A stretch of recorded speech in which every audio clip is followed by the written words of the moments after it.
We have more people than we've ever had along the border. We have far more technology and equipment than we've ever had, and that's certainly reflected in the lowered apprehensions compared to even within the last 10 years. People talk about this as a border security issue with the people coming into the United States from those countries.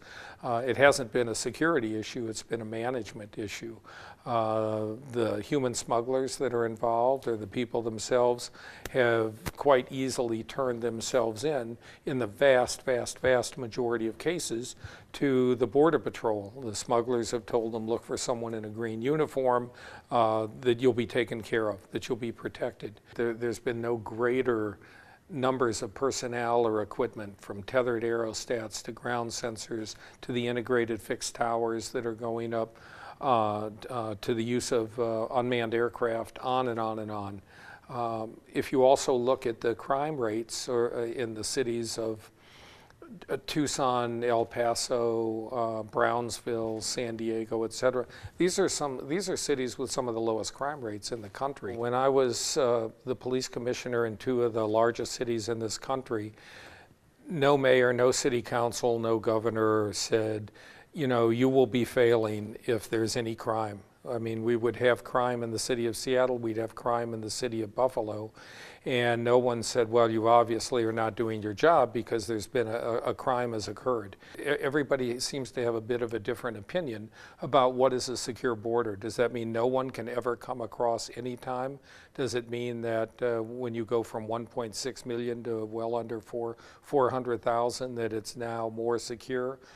Well, we have 600 miles of physical barriers. We have 300 miles of vehicle barriers. We have almost 300 miles of a variety of fencing. It's incredibly expensive. It's very difficult to maintain given the environment, weather conditions, etc.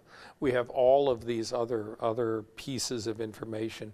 We also know very clearly from our unmanned aircraft work that there are places on the border that nobody crosses. We see these every single day, and so we're going to put our resources in the areas or in the corridors where we're most likely to apprehend someone. Anyone who's visited from the trickle at times of as you well know, in the Rio Grande Valley, to, depending on the weather, can be much more of a wide-ranging torrent.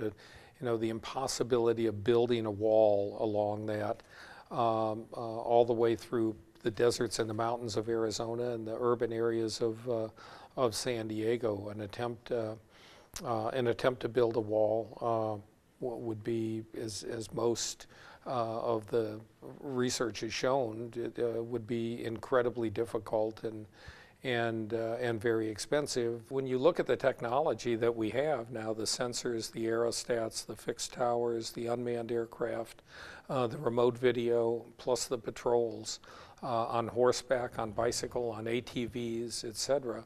It's remarkable the amount of resources that we put into making the southwest border more secure.